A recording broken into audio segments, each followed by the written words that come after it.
only is now he has come up with some nice concepts,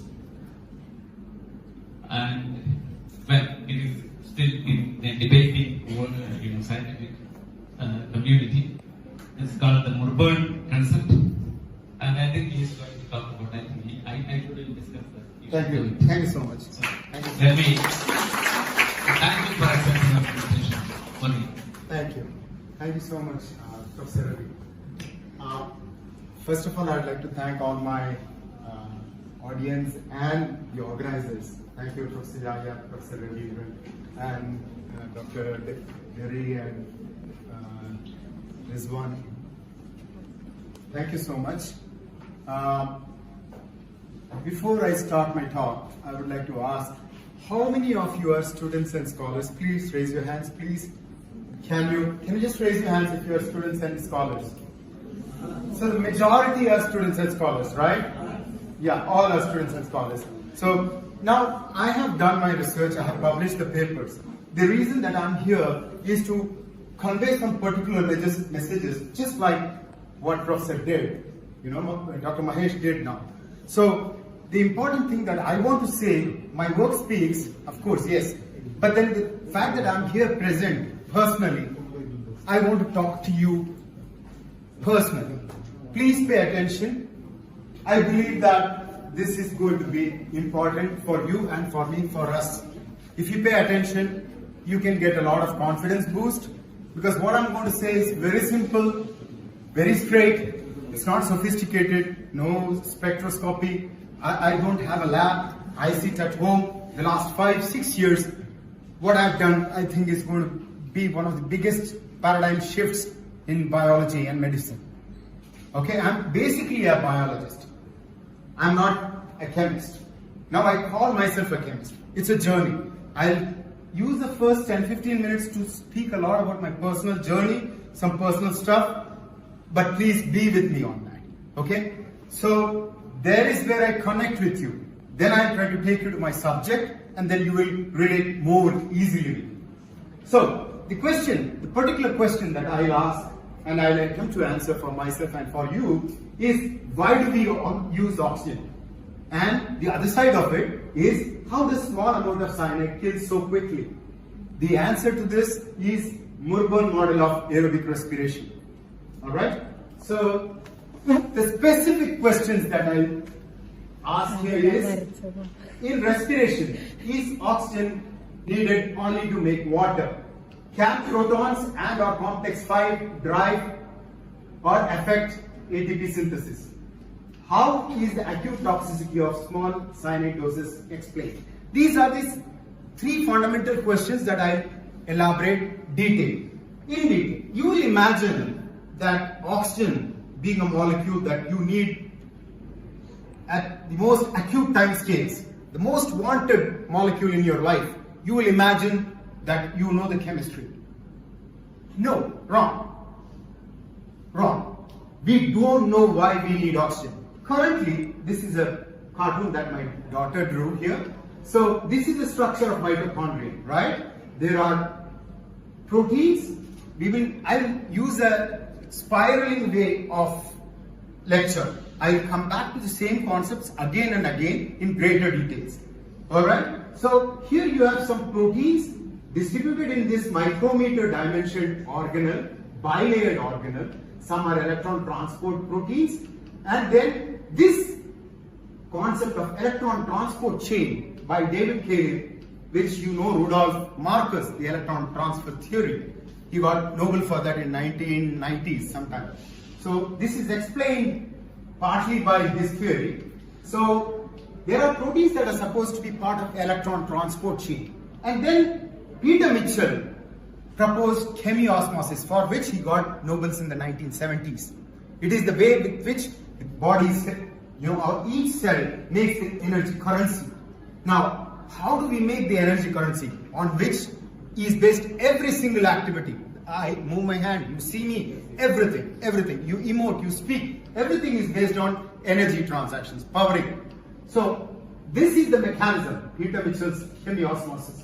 Paul Boyer also got a Nobel for rotary ATP synthesis. This is the complex 5, which is supposed to do the going round and round to churn out ATP, like a motor or a dynamo would do. So, and the other aspect, this is the way in which in respiration ATP is made. Now, the explanation in the classical model or the classical textbook is that cyanide binds to important heme proteins at the ion center, thereby not allowing oxygen to bind, and thus it is very toxic. That is the example. That is the reason. But then a simple question that anybody could have asked is something that nobody asked. The question is, cyanide's LD50 lethal dose, half the population or half the cells would die if you give milligrams per kg dose, which translates to about micromolar level. Now, but then it's supposed to bind to cytochrome oxidase. Oxygen has only one role as per the current theory, which is to stay bound to the cytochrome oxidase to make water. Oxygen gets reduced as a terminal electron acceptor to make water. Now, this, if it were so, it's a stoichiometric effect. 1:1. One heme binds to one oxygen, right? So then the reality is that the cyanide dosage is lethal even when the heme amount is approximately 100 times more than the cyanide. So 99% of the heme of the cell is free. Yet, how can cyanide be toxic? This is a very important question. Very important question. Kinetically, mechanistically, very, very relevant question. This was not answered. So, as per the current theory, oxygen is just supposed to stay wedded to complex 4 and make water. Is that why oxygen is needed in life? You would imagine. So, that is a simple question. Then how can you have rotating molecules, all that making ATP? I questioned that. While I was doing my degree and postgraduate, just like you, I could never buy it when my teachers taught me. I was a skeptic. I did not like it. And I had good chances that I could question it. I was fired from some places when I said, damn you, I will sit and solve this problem. It's a very simple thing. You just have to make up your mind. These are the kind of messages that are very important for you. Okay? So, these are the fundamental questions that I will address in today's talk. And then I will say that the claim that I will make, which upon I will elaborate in the slides to come, is the classical model that is being taught in textbooks around the world is untenable. And Murban concept, my group's brainchild, what is Murban concept? I'll talk to you about it. It's going to come. But it's one of the most paradigm shift ideas. It's going to explain origin, evolution, respiration, which I'm going to talk about, photosynthesis, which Dr. Mahesh talked about a little bit earlier, homeostasis, how cells maintain their balance, electrophysiology, sodium, potassium, the balance, signal transductions, how an image is transduced in the eye, response to stimuli, a bevy of other metabolism and physiologies. So, what does oxygen do? Fundamentally, in each and every cell is going to determine what all this is going to come up to. Because we need powering. Powering is based by what we eat is what gives us power, right? So, that powering module, you need oxygen. Is it just for staying bound to complex 4 to make water? That's the question that we need to ask.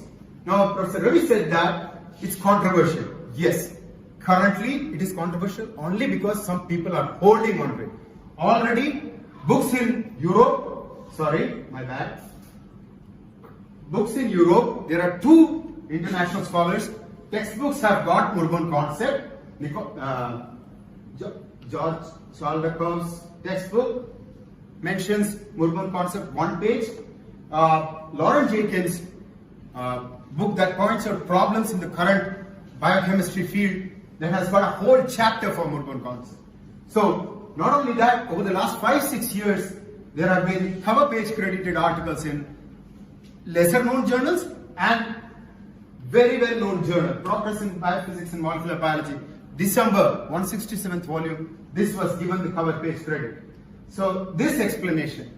So, and recently the photosynthesis explanation was also accepted as an invited book chapter.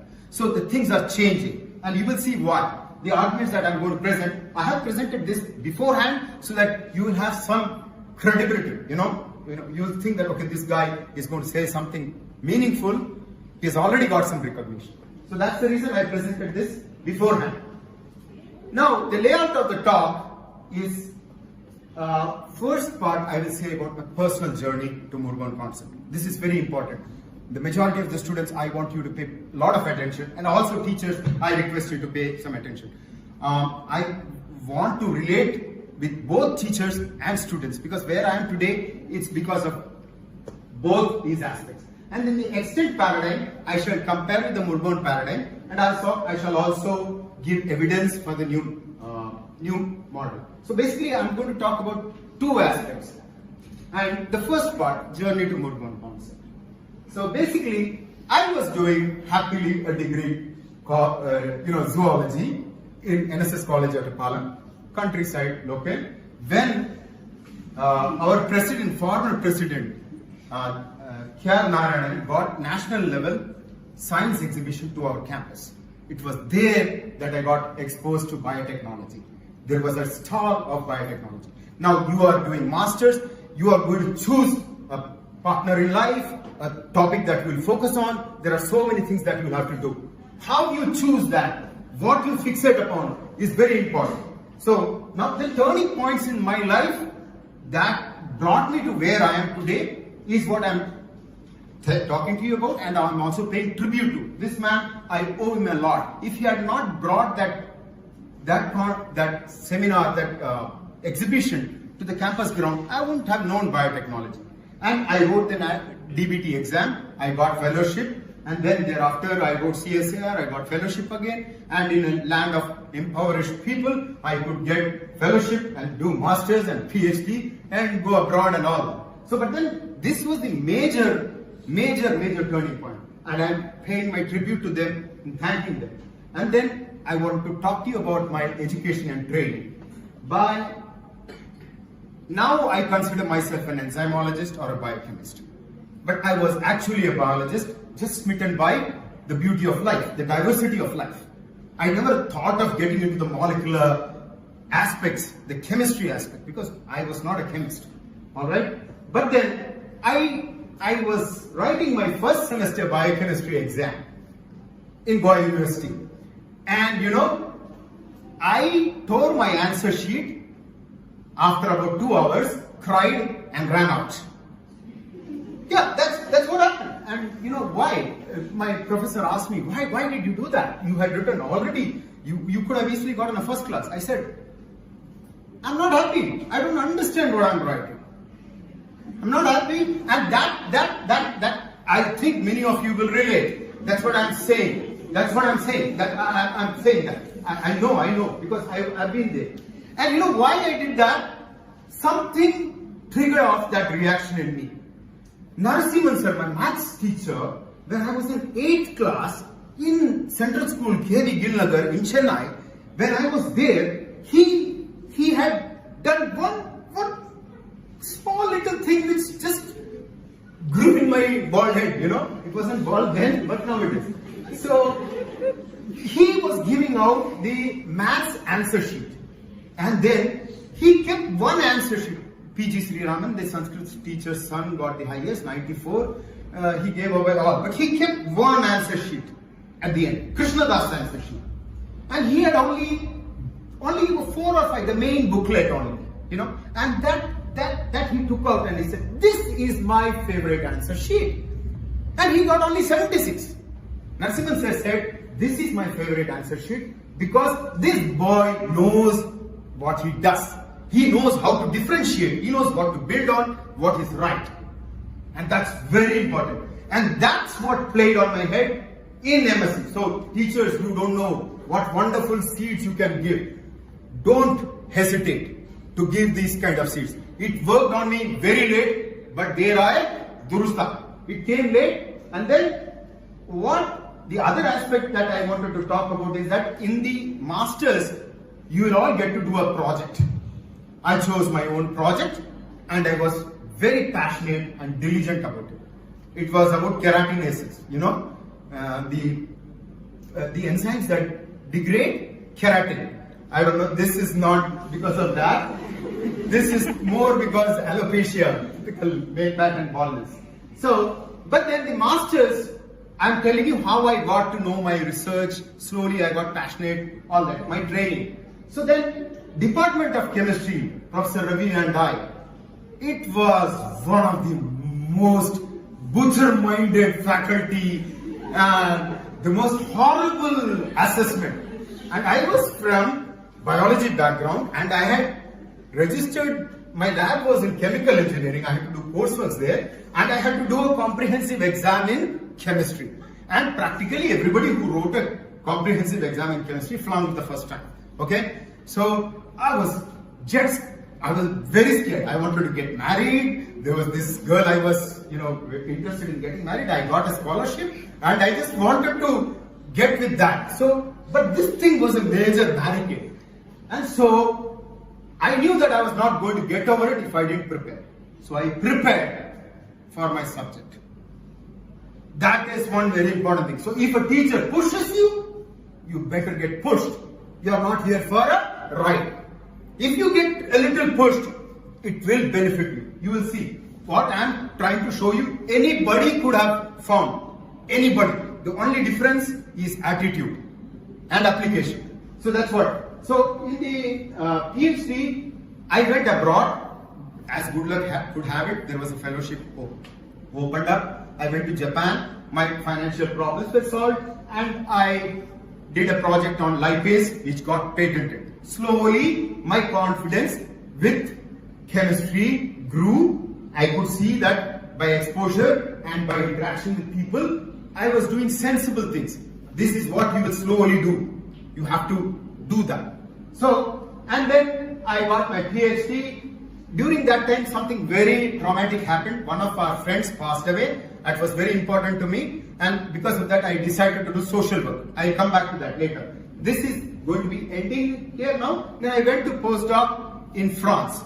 There I worked on epoxide hydrolysis. It was a very good work. I studied the chemistry, enantiomer selectivity, and got to do with little organic synthesis and all that. So what I was doing all this while is getting exposed to diverse aspects of biology and chemistry, both the synthetic part, the chemists, what chemists do, and the enzymology part. So by training, I worked on different enzymes and trained myself to be an enzymologist. Now, the most important aspect of my life came when I went to my second postdoctoral tenure in Professor Lowell Hager's lab in Urbana-Champaign. This man was the most wonderful man, my godfather in science. He was a National Academy of Sciences member. He chaired the Department of Biochemistry for a good 25 odd years. Now, with him, I said, sir, Lowell, I want to take a break. I want to do social work. I was working on projects, n number of projects that he had. I gave all that results, but I said, I'll work in the regular time, I'll work on your projects. Please allow me to work on my areas of interest in my spare time. He said yes. That was very important. Now, you will also have to work on some projects, but that doesn't mean that you can't work on your own areas of interest. That's what I did. One night, while working alone in the lab, I observed one simple thing. Azide binds to heme center and it's supposed to inhibit the enzyme, right? But then I saw when you dilute the azide, it was enhancing the enzyme activity.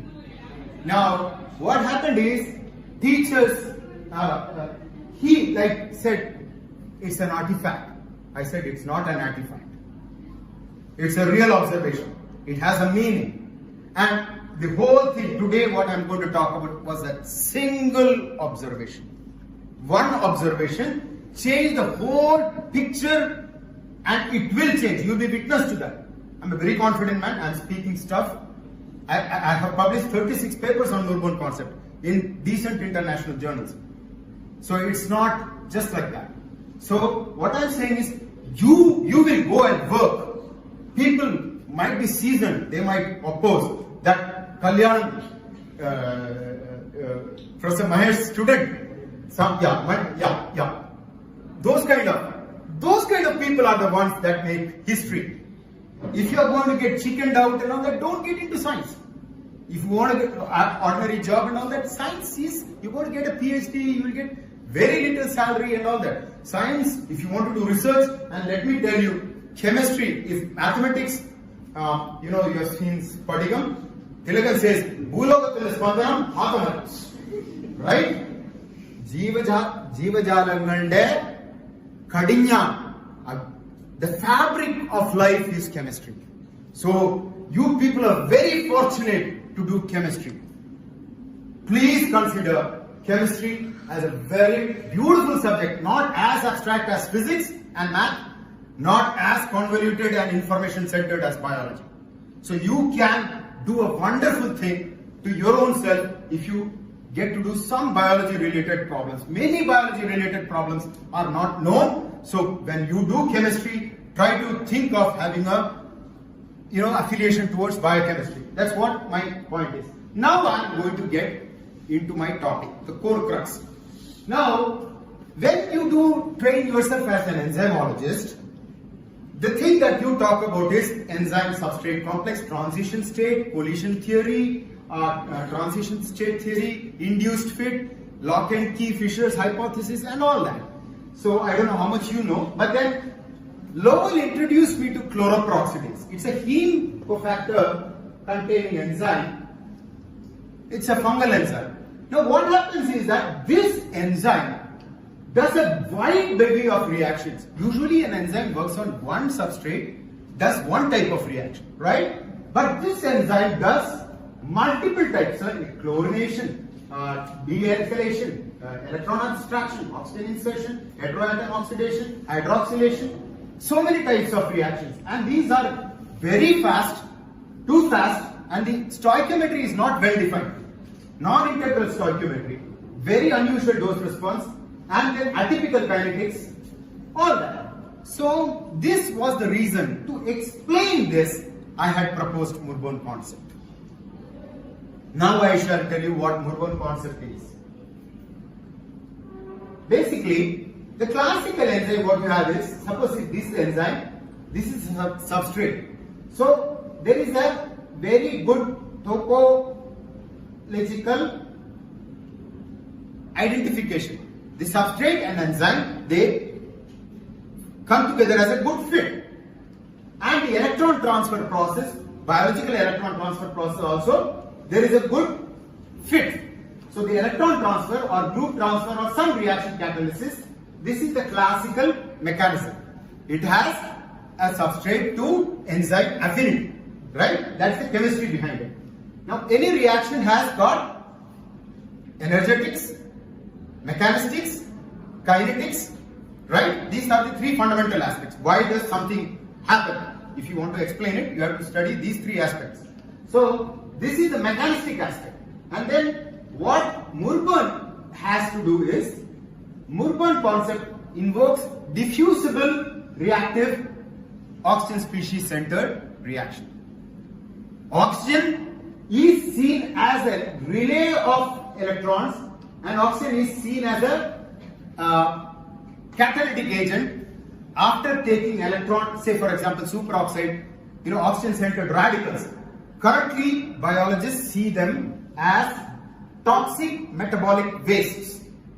What my theory is, what Morborn concept states is, Morborn concept says that diffusible reactive oxygen species are obligatorily required to maintain routine order in life.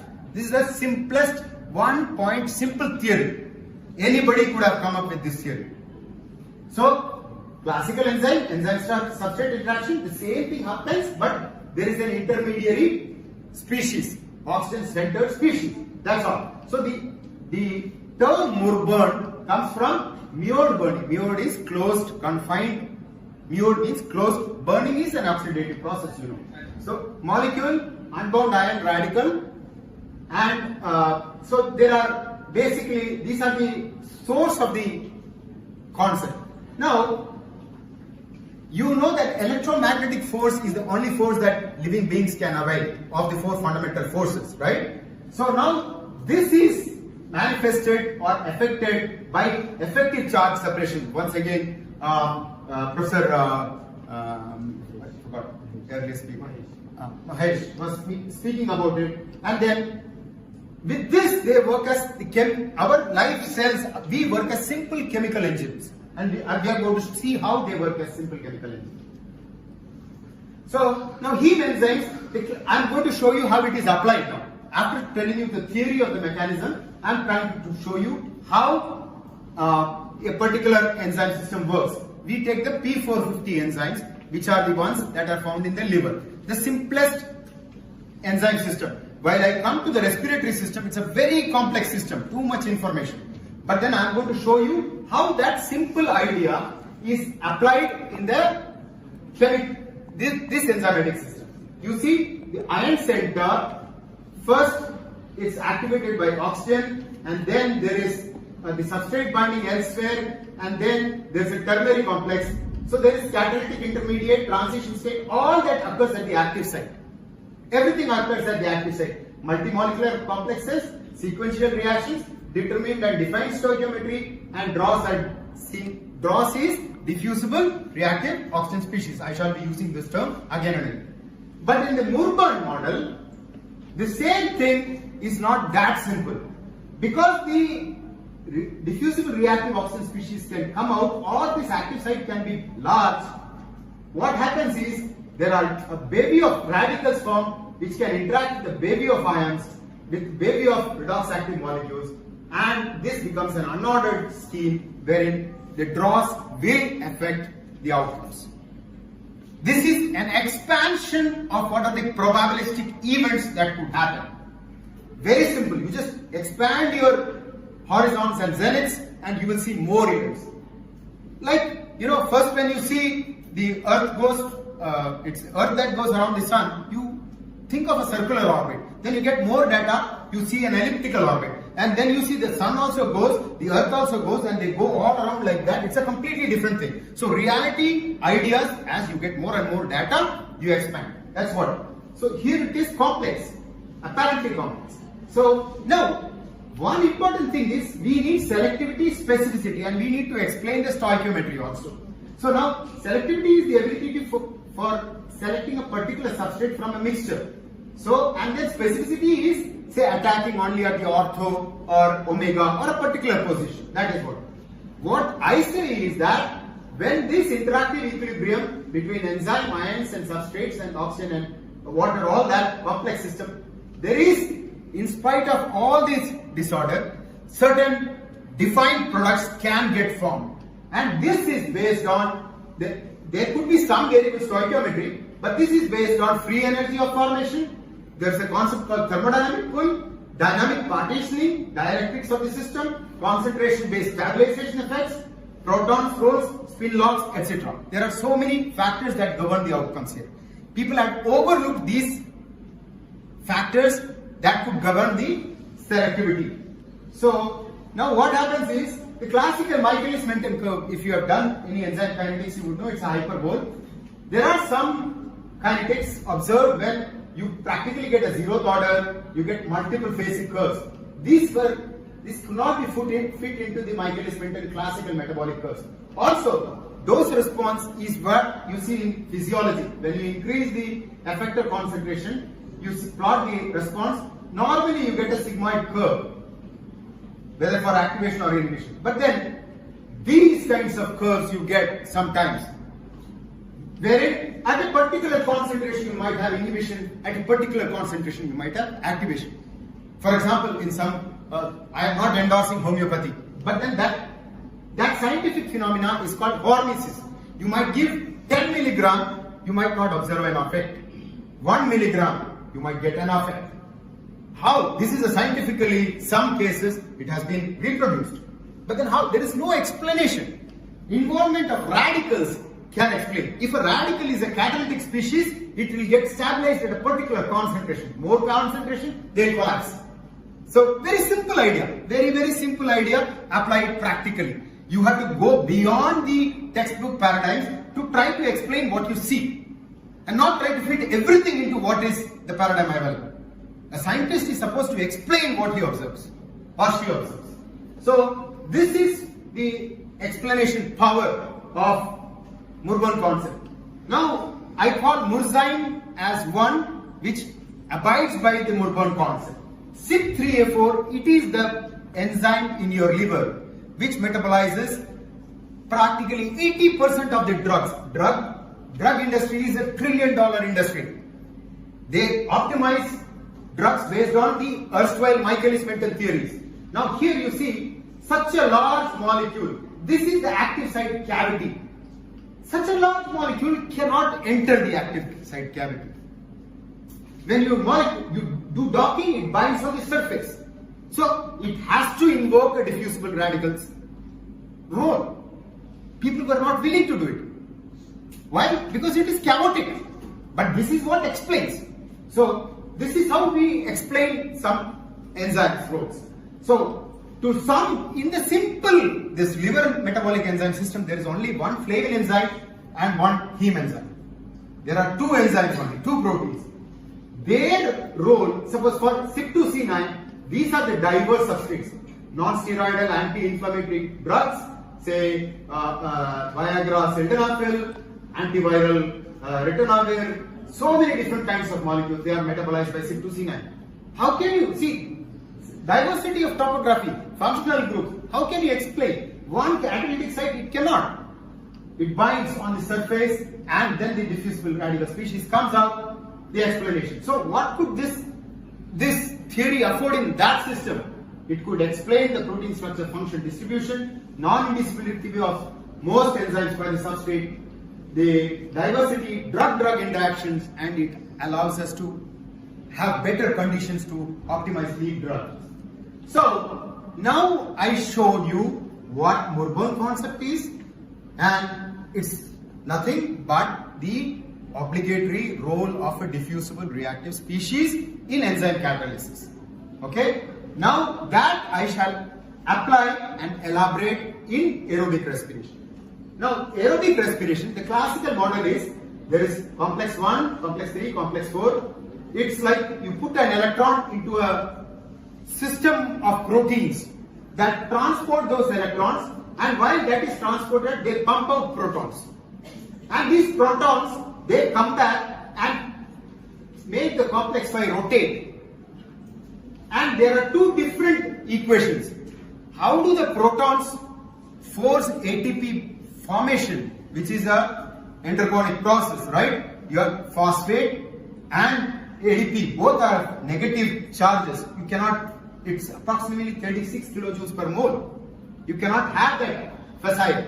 The thermodynamics don't agree. So, but then this is the theory. There are two different reactions, and then there is dissipation of heat, that dissipation of transmembrane potential. These protons are pumped out, and when Hodgkin-Huxley got the 1960s Nobel for explaining the neuron potential, there from the pump theories came.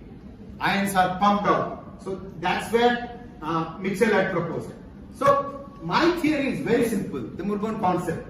What I say is all complexes 1 to 4 have redox centers that make reactive oxygen species, and reactive oxygen species attack ADP that are bound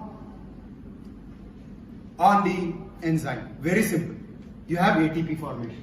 So the reduction of oxygen is concomitant, occurs side by side with the ATP synthesis. This is a chemical theory.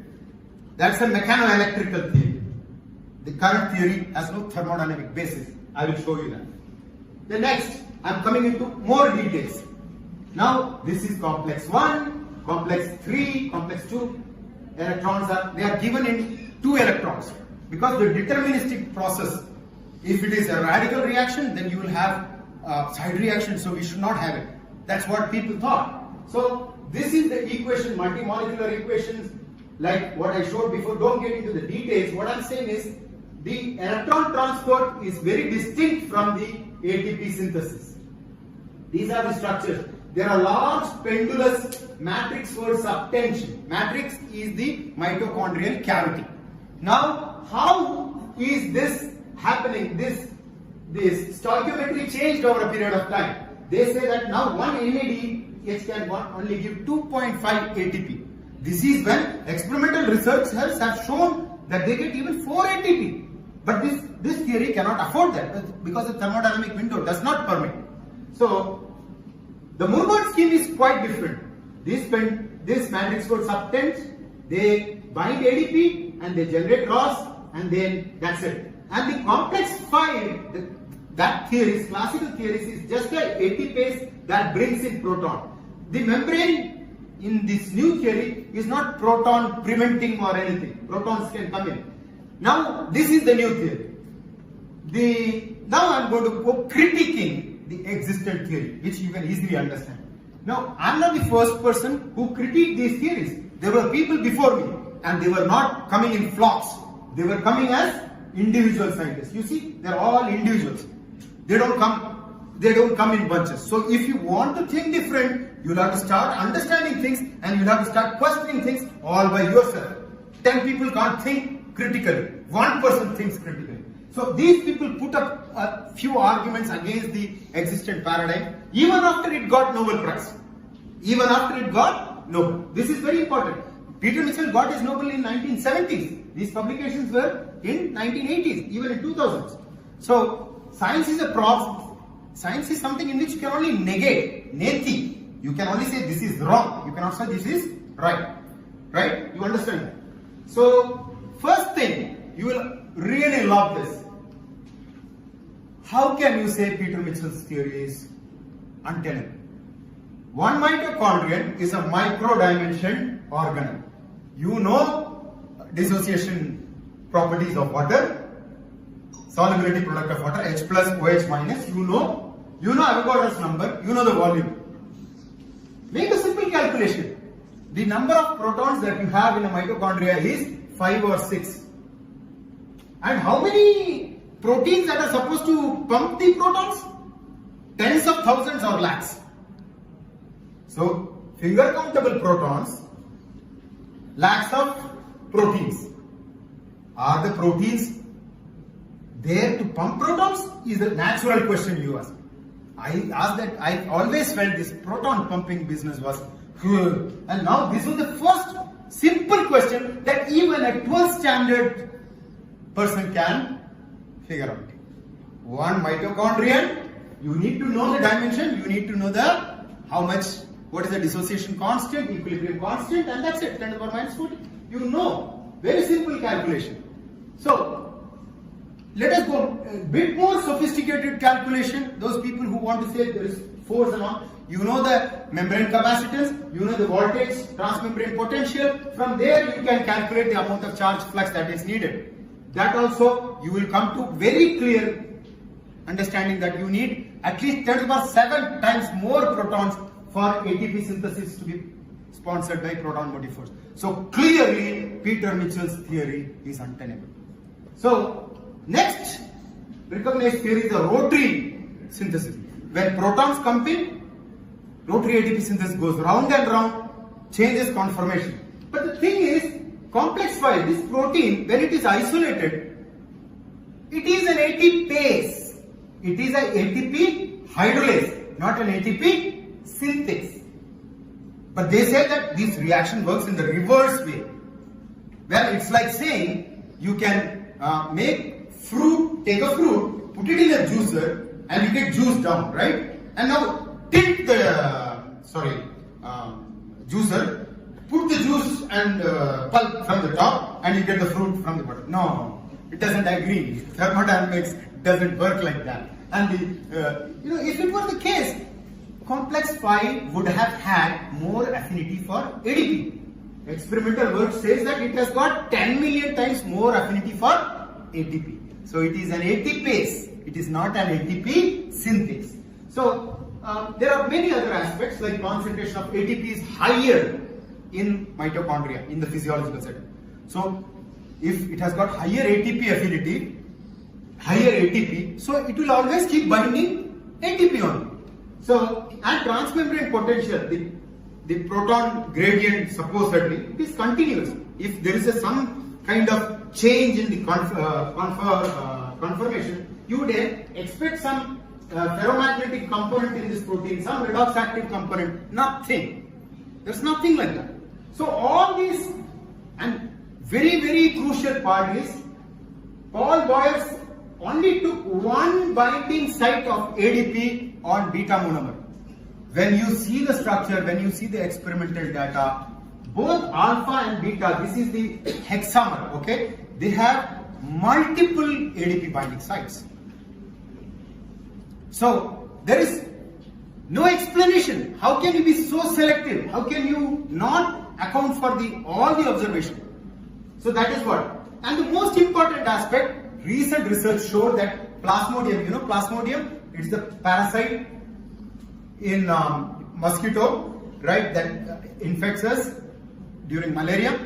In one stage, it does not have this complex 5 at all. So if complex 5 makes ATP, which is very essential for your life, how can this Plasmodium sustain? One evidence can throw out the whole theory, right? So that's what. So then evolutionary mandates. That is, this is the classical scheme is vitally deterministic. All the different protein molecules, all these systems should be present.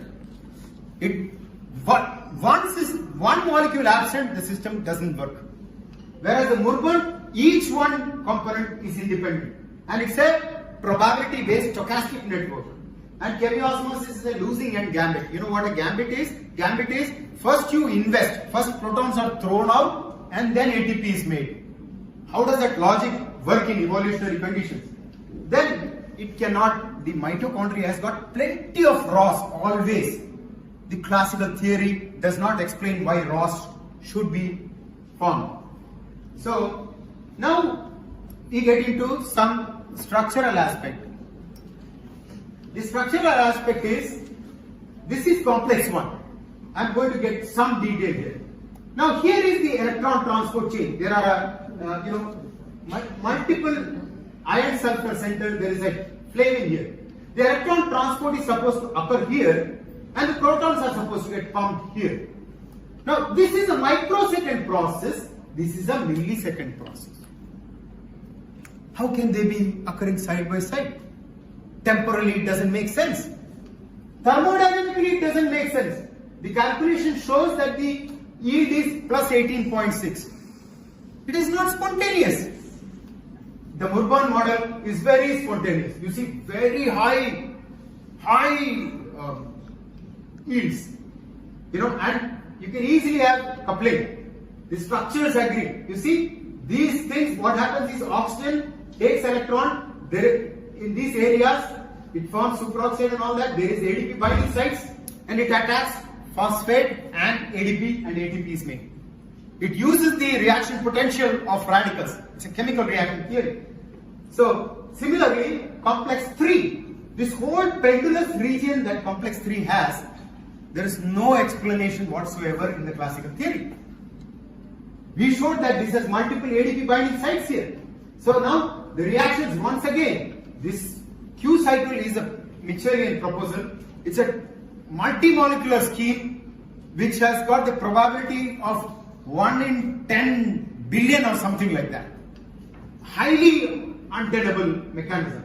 But then people buy it because a very popular person says that. So the reactions that we have proposed, it's all viable, very high yields.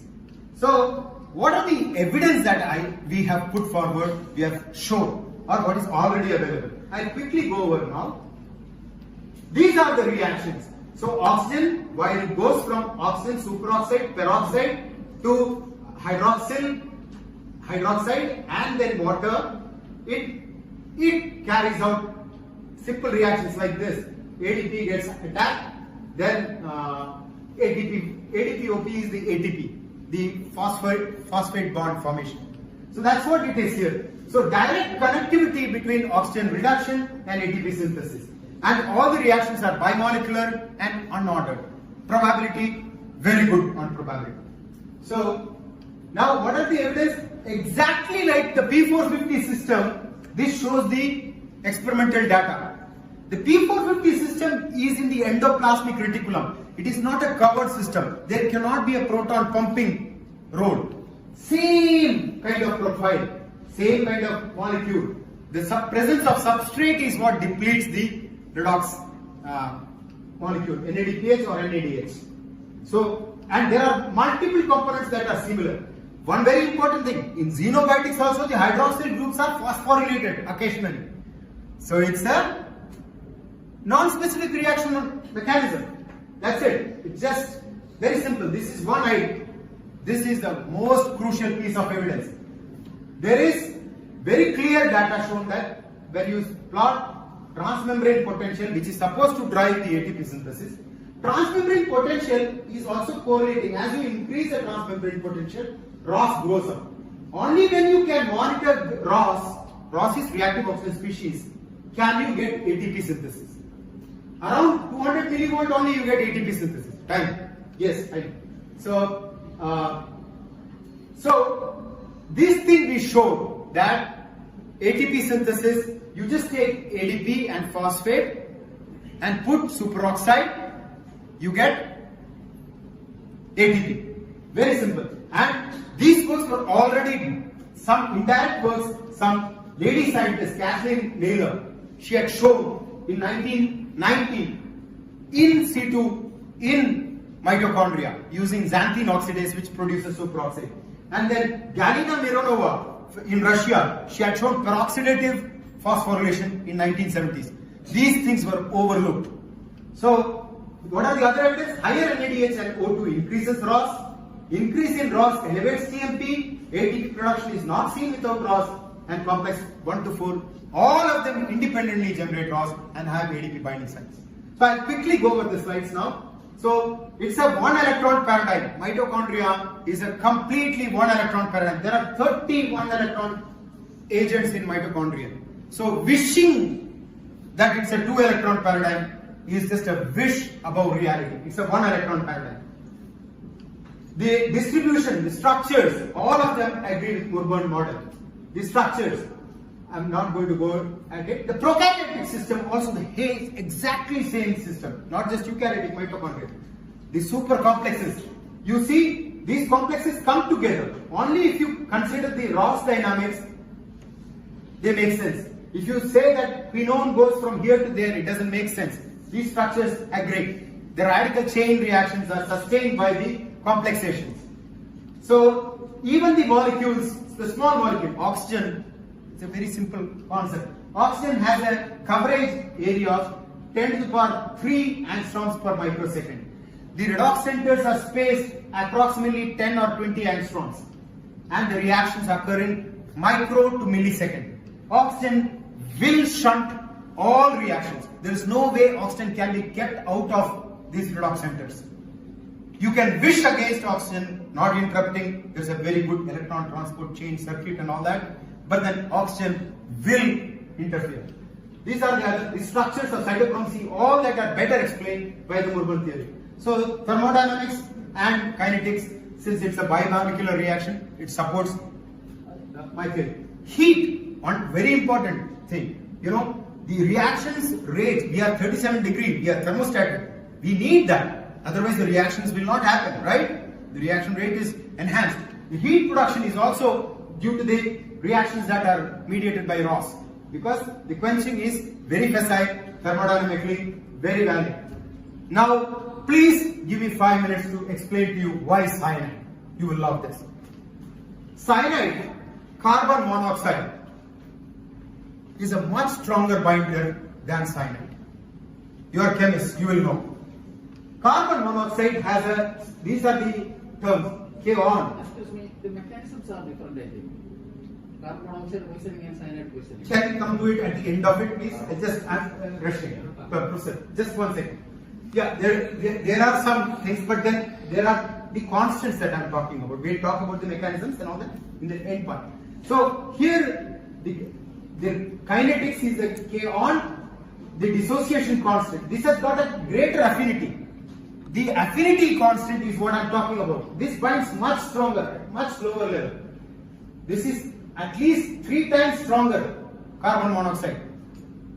So, whether in terms of kinetics or in terms of binding affinity, carbon monoxide and hydrogen sulfide are much stronger ligands to heat, because the classical theory is a ligand-based theory, stoichiometric.